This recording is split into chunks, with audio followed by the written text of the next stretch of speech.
Good evening, everybody. Welcome to this meeting of Broadland District Council Cabinet on the 16th of September 2025. Please remember that this is a public meeting and is being live streamed on the Council's YouTube channel. It has started, is it not? Yes. Thank you very much. So item 1, do we have any declarations of interest? No.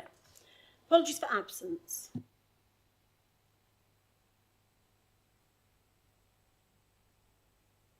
Thank you very much. Can I therefore take us to the minutes of the Cabinet meeting held on the 20th of August 2025? Would you like to confirm that they are accurate and if there are any matters arising, raise them? Agreed. Okay. Public speaking. Do we have any public speaking? There's no public speaking, Chair. Overview and Scrutiny Committee. I believe Councillor Starling has been delayed. I will pass over that one for the moment and perhaps move on to item 6, which is representations from non-cabinet members, and perhaps Jonathan or Lacey might like to say something. In that case, I'll take us to item 7, which is I can't even say it. Strategic Performance and Risk Report for Quarter 1. Shall I just pass straight over to Matt to give us the detail? Thank you very much, Matt. Thank you, Chair. This quarter we have 31 performance measures where we are achieving the set performance objectives. We have 2 that are outside our set tolerances. Customer satisfaction, and you'll note that in the reporting for that measure it reflects that we have adopted additional touch points to attempt to obtain additional customer feedback. The other one is our verified missed bins. This one appears to be more of a limited issue associated with crew changes and staff absences. We have one measure which is within our tolerances for this quarter, but with that we've been finding challenging to meet the targets consistently on, which is businesses with good or very good food hygiene ratings. And one other measure not quite meeting targets, but within our tolerance, which is temporary accommodation occupancy levels. Would you like me to expand on any of the aspects of the performance reporting before I move to risk, Chair?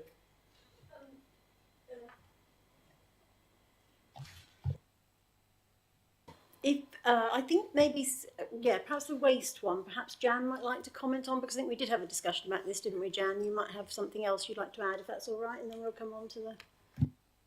Yeah, thank you, Chair.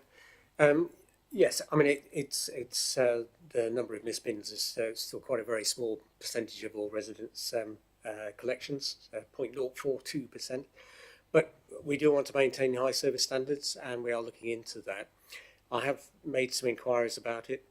It seems generally most bins are collected. The issues perhaps around food waste collection, which is slightly different collection, in the sense that somebody goes ahead, collects and empties and so on, and then the vehicle comes along. So, if you're a bit, kind of just on, you might have missed the guy who's just taken the food waste. Might be one issue, but it's something that we've asked Veolia to actively monitor and to focus on. There have been issues with changes of crews as well, so we're conscious of the need to focus on that.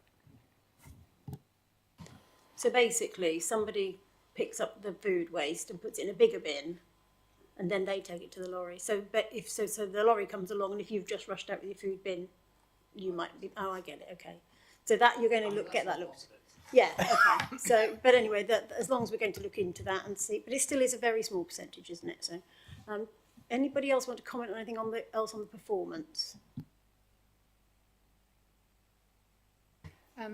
Just from my own portfolio, I'm really pleased to see how well we are doing in some areas. I mean, 89% supporting people to avoid homelessness is amazing, and how we are now processing benefit claims and change of circumstances in 4 days, again, really impressive.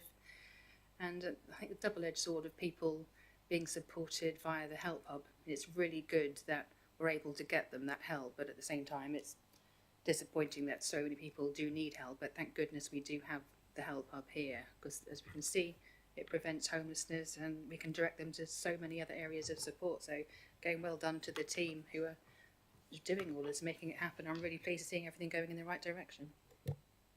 Yeah, I think it's quite interesting, isn't it? We always focus on the reds and the ambers, quite rightly, because that's the purpose of it, but it is interesting to sometimes note those really good ones. Yes, Dan? Clearly, we want to improve the measure as far as customer satisfaction is concerned. But I think if that was an accurate representation of what our customers think, you would see it reflected elsewhere in the performance report. And particularly, for example, looking at our figures on planning, which is one of the major areas where people do contact the council. And you'll see that actually our performance across all of the measures on planning is that we're doing everything on time with it. So clearly we are getting something right. It's just that it's not necessarily collecting the right data as far as the customer satisfaction is concerned. Okay, I think, do you want to expand on that? Because we were having a discussion about that, weren't we? And you were explaining something to that. It might be worth saying that now. Thank you. Yes, you'll be aware of the work that we've been doing on our customer satisfaction data, where we have looked at all of our channels and our contact points, in addition to the existing ones. So we've looked at website, which is just a generic website, web forms at the point in transaction, face-to-face, email, and telephony. And what we're now starting to see, and what you'll start to see come through in Q3's report, so the next quarter that you see, will be an increase in that customer satisfaction rating, taking us into the green rating. And that really is back to your point, Councillor Roper, around actually we have now put that across all of our customer contact channels, and the information is now more representative of the demand that we service across all of those channels. So hopefully you'll start to see that being better reflected in the quarter performance reports as they move forward. Lovely, thank you very much. Are we all done with the performance report? Would you like to go on to finance then, Matt? Thanks. Thank you, Chair. The highlights for the strategic risk management review this quarter is that we are closing 2 risks. Our expected financial settlement for the next financial year has seen us reassess that from a risk to now being an issue and managing it as such. So that will be closed and removed from the strategic risk register. The other one that we are closing is the national pay settlement risk, with the recent national pay settlement having been resolved at a level below what we were monitoring as a risk. Our exposure to that is removed, and so that item will be closed as well. We've also progressed 2 additional controls for our cyber attack risk to now being in place, as well as putting in additional controls against our program benefit realisation risk. Happy to take any questions on that, Chair. Does anybody have any questions to ask on that? No? Okay. I'm very conscious that Councillor Riley's not here, and of course that comes under his portfolio, doesn't it? I'm assuming that he's quite happy with the processes and the removal of those risk components. Yes, he has, Chair. We've covered that both through portfolio holder and BDC exec discussions. Lovely, thank you. I don't think there's anything major on there that we need to be. It seems to me that you're managing it very well, frankly. So thank you very much. If we're all happy with that, yes, we move on. I'm sorry I called it the finance, and I was rushing ahead of myself. So are we now moving on to the finance report? Oh, sorry. It's not my day today, is it? I'm doing the recommendations first while Darren moves himself over. I'll get myself sorted in a minute. Right, so I'll move to the recommendations then, which are to endorse the performance for Q1 25-26, detailed in Appendix 1, and 2, to endorse the current risk management position detailed in Appendix 2. Are we happy to endorse those? Thank you very much. Right, now, having got ahead of myself, now we'll move on to item 8, which is the finance report for Q1, and that will be Darren to give us all that information. Thank you very much, Darren. Thank you, Chair. So this report sets out our position at the end of Q1, at the end of June, with an overview of the financial position for capital and revenue. I'm just going to highlight a few key points. So at the end of June, overall there's a total predicted favourable variance on the cost of services of £529,000 against a budget of £15.8 million. Most of the service areas are performing favourably against budget at this time. with outturn levels of investment income expected to be close to budget as well, which will lead to an expected overall transfer of funds to general reserves of £286,000 at year end. At the end of June, for capital, the council had spent 0.7 million on the various schemes, but the forecast is anticipated to be 12.163 million by the end of the year. And the appendices include the details of the various service variances and costs, and happy to take any questions at this point. Thank you. Thank you very much. I think that's actually pretty self-explanatory, isn't it? There's very little variance that I can see, and as you say, that there's 286,000 predicted at the end there. Does anybody have any comments they'd like to make on the report? No, other than just to continue to congratulate the team. Again, this is a very good report. Going forwards, it's a strong position to be in at the end of Q1, and I feel confident that we'll be maintaining it. Well, and it should be reassuring, I think, for us all and residents that we are in a comfortable position, certainly in relative to many others who may be struggling. So it is reassuring, and that's a key thing. So can I just take us to 3.5, the investments there, where you're talking about forecast for total interest earned is for income received of 1.544 million. That's on what interest rates are you predicting there, just out of the matter of interest? Interest rates would kind of tweak every month, but I think at the time we went into June that we were looking at rates at just under 4%. We had some deals 4.1, 4.2%, but generally now we're seeing them aligning around the 4% mark because it's due when we had the last interest cut. So that's what we're sort of monitoring every month based on the advice we get from our Treasury advisors as well. Thank you. I was just interested in the interest rates because it makes a significant difference, doesn't it? Surprising how a very small amount of interest or percentage can make quite a dramatic difference. Okay, so I think I'm quite happy with the finance report. Does anybody else have any other comments or questions they wish to raise? No? In that case, can I take us to the recommendations, which are it's a long one. Cabinet to endorse the revenue and capital position. Are we all happy to endorse that? Yes, thank you. Thank you, Dan.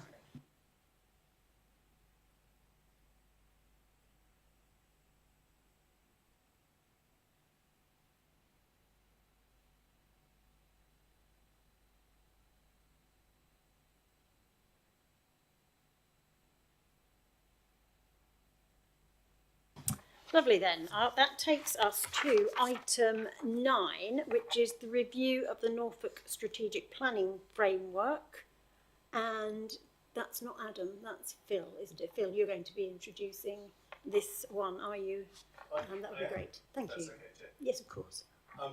I'll be relatively brief.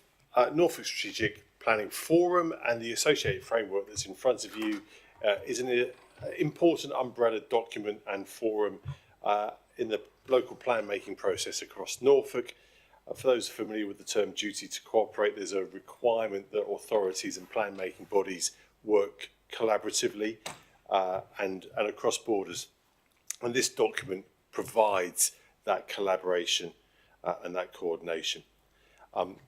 It's appended obviously to the report, but the simple recommendation is that we remain a signatory to that document and continue to work together.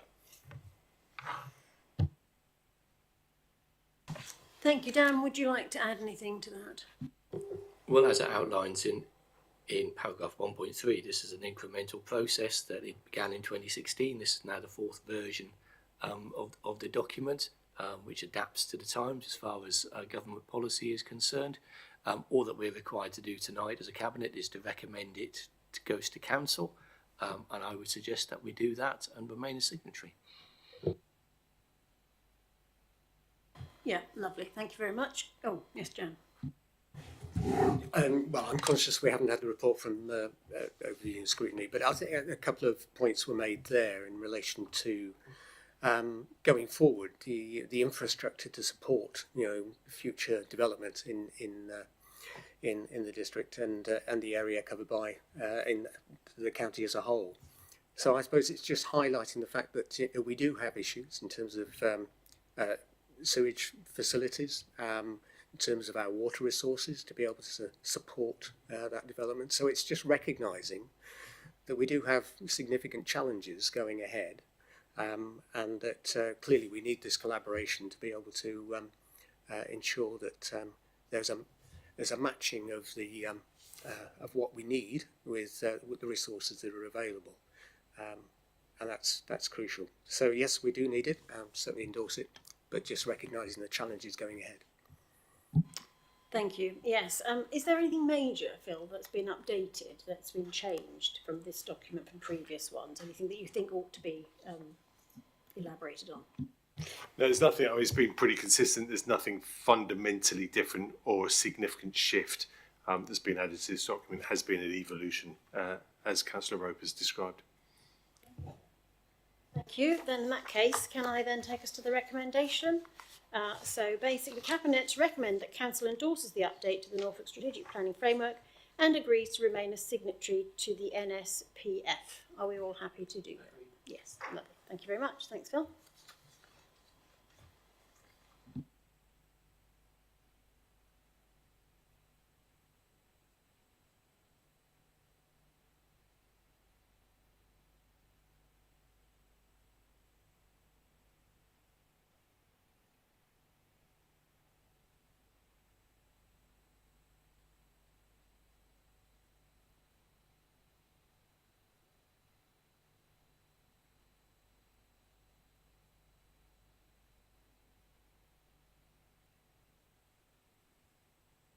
So that takes us to item 10, which is the forward plan that you'll find on page 202.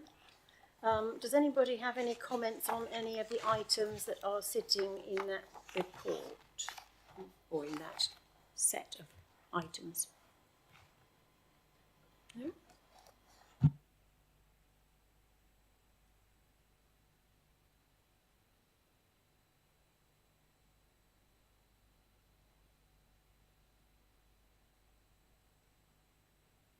Sorry, I was just checking as there was something I was wondering was going back on there and it hasn't yet, so that's fine.